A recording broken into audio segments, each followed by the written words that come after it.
नमस्ते, मैं सरोज गोस्वामी, सहायक आचार्य भूगोल, सनातन धर्म राजकीय महाविद्यालय ब्यावर।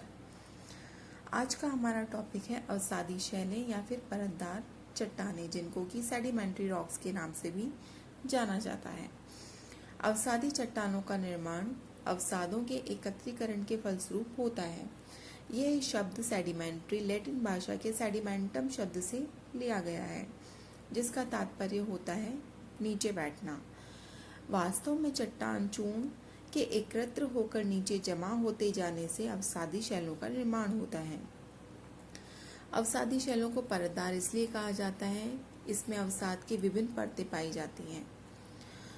वॉर्सेस्टर वैज्ञानिक के अनुसार अवसादी शैल, जैसा कि शब्द अवसाद का अर्थ होता है प्राचीन चट्टानों के टुकड़ों तथा खनिजों के, जो कि किसी न किसी रूप में संगठित हो जाते हैं तथा परत के रूप में जमा हो जाता है उनका, ऐसी चट्टानों को अवसादी शैलें कहा जाता है। अवसादी शैलों की कुछ विशेषताएं हैं। पहला, ये शैलें स्तरित होती हैं। इसका तात्पर्य यह है कि ये शैलें परतों के रूप में पाई जाती हैं, पहले एक परत, फिर दूसरी, फिर तीसरी, फिर चौथी, इस तरह से क्रम के आधार पर में परतें पाई जाती हैं। दूसरा, अनेक प्रकार के छोटे व बड़े असंगठित कणों से निर्मित होने के कारण ये शैलें अधिकतर सरंध्री होती हैं। इसका तात्पर्य यह है कि इन चट्टानों के अंदर, क्योंकि असंगठित कणों के जमाव होने के कारण इसमें छोटे छोटे रंध्र पाए जाते हैं या फिर छिद्र पाए जाते हैं। तीसरा, इसमें रवे नहीं पाए जाते। जिस प्रकार से आग्नेय चट्टानें, जो कि लावे के ठंडे होने से बनती हैं, उनमें रवे पाए जाते हैं, उस प्रकार के रवे इन अवसादी शैलों में नहीं मिलते हैं। चौथा, इसमें जीवावशेष पाए जाते हैं। इन चट्टानों के बीच में अगर किसी प्रकार के जानवरों के अवशेष दब जाते हैं तो वो कालांतर में हमें उस चट्टान में वो जीवावशेष देखने को मिलते हैं।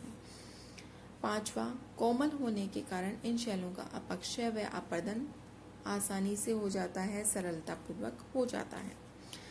छठा, इन शैलों के लंबवत विस्तार की अपेक्षा चौड़ाई में इनका विस्तार अधिक पाया जाता है।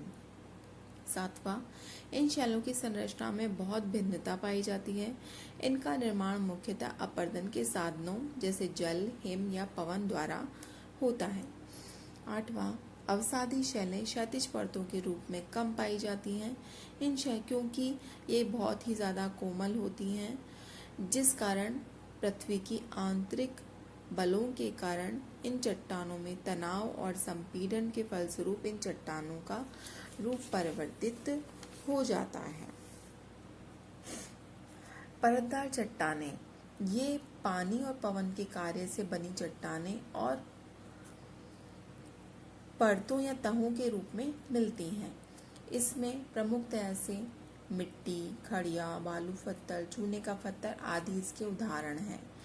आग्नेय शैलों को वर्षा और नदियों का पानी तोड़ फोड़ कर बारीक करके अपने साथ बहा कर ले जाता है और ले जाकर के समुद्रों या झीलों के तले में एकत्रित कर देता है, और यह पदार्थ तलछट की चट्टानों के रूप में जमा हो जाता है, जो कि कालांतर में अवसादी शैलों में परिवर्तित हो जाती हैं। अवसादी शैलों का आर्थिक महत्व। अवसादी शैलों में प्रमुखतः से जो शैलें पाई जाती हैं उनमें कोयला, जिसमें कि पीट और लिग्नाइट की मात्रा भी अधिक पाई जाती है। दूसरा, अवसादी शैलों में वनस्पति व जीवाणुओं के सड़ने के कारण कालांतर में उनमें पेट्रोलियम पदार्थ, बेंजीन, मिट्टी का तेल, गैसोलीन, पैराफिन, तारकोल आदि स्नेहक पदार्थों के रूप में हमें उसकी प्राप्ति होती है, और ये पेट्रोलियम पदार्थ ज़्यादातर बालू का पत्थर व चूना पत्थर की शैलों में पाए जाते हैं। तीसरा, अवसादी शैलों में भूमिगत जल धारा के निकट ही प्राप्त होता है, अर्थात जहाँ पर भूमि के अंदर अवसादी शैलें हैं वहाँ पर भूमिगत जल धरातल के पास में ही होता है, ज़्यादा गहराई पर नहीं पाया जाता, अतः कुओं में तथा नलकूपों में ज़्यादा खुदाई नहीं करनी पड़ती, आसानी से हमें जल प्राप्त हो जाता है। चौथा, बालू का पत्थर, चूना पत्थर, मृत्तिका आदि पदार्थ जो कि भवन निर्माण सामग्री के रूप में प्रयोग में लाए जाते हैं। पांचवा, अवसादी शैलों की ऊपरी परतों में उर्वरक दोमट या जलोढ़ मिट्टी पाई जाती है, जिसका कि कृषि में बहुत ही अधिक महत्व है और वो कृषि के उपयोग में लाई जाती हैं। छठा, अवसादी शैलों में कोयला व पेट्रोलियम के अवसाद रहते हैं, जिससे कि महत्वपूर्ण खनिजों का प्राय अभाव रहता है। इसमें केवल कोयला और पेट्रोलियम ही पाए जाते हैं। इसके अलावा जो खनिज होते हैं उसका इन शैलों में अभाव रहता है। अवसादी शैलों का वर्गीकरण, अवसादी शैलों का वर्गीकरण प्रमुखतः से दो आधार पर किया गया है। निर्माण में भाग लेने वाले अवसादों के वर्गीकरण के आधार पर पहला, यांत्रिक क्रियाओं द्वारा निर्मित शैल, दूसरा, जैविक तत्वों से निर्मित शैल, तीसरा, रासायनिक तत्वों से निर्मित शैल। निर्माण में भाग लेने वाले अवसादों के अनुसार इनका जो वर्गीकरण किया गया है वो 1, 2 और 3 किया गया है। दूसरा, अवसादी शैलों के निर्माण में भाग लेने वाले साधनों के अनुसार वर्गीकरण, जिसमें जलज शैलें जो कि सागर में तलछट इकट्ठा होता है तो सागरीय शैलें, झील में तो झील वाली और नदीकृत में तो नदीकृत शैलें, वायु द्वारा निर्मित शैलें जो कि पवन के द्वारा निर्मित हैं, और तीसरा, हिमानी द्वारा निर्मित शैलें। इसमें सबसे पहला है निर्माण में प्रयुक्त अवसादों के अनुसार वर्गीकरण। अवसादी शैलों का निर्माण अपक्षय और अपर्दन की क्रियाओं के द्वारा शैलों के विघटन, अपघटन तथा टूट फूट से होता है। इसमें जल के साथ कुछ घुलनशील रासायनिक पदार्थ व कार्बनिक या जैविक पदार्थ भी घुले रहते हैं। इस कारण शैल चूर्ण से निर्मित अवसादी शैलें। भौतिक अथवा यांत्रिक अपक्षय की क्रियाओं से शैलों का विघटन होता है। शैलें अपघटित होकर टूटती फूटती रहती हैं। अपर्दन के विभिन्न साधनों से इस पदार्थ को अन्यत्र ले जाकर के निक्षेपित कर देते हैं, अर्थात एक स्थान पे अपर्दन होता है और दूसरे स्थान पर इन शैलों का जमाव होता है।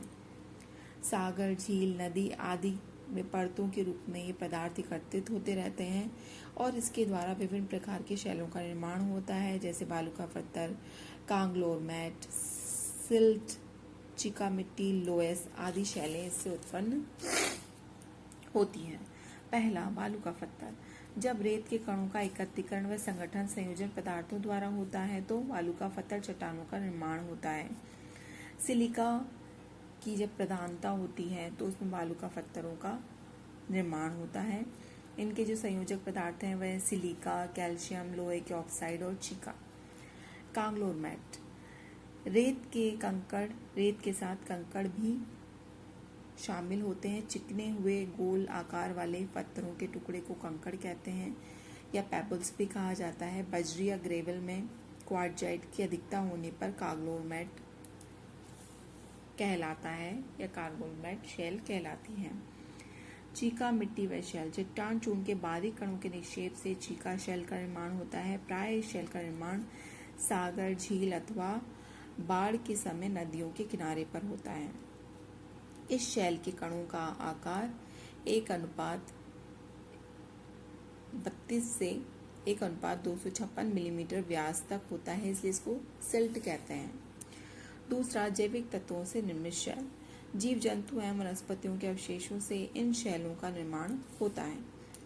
चूना प्रधान शैल।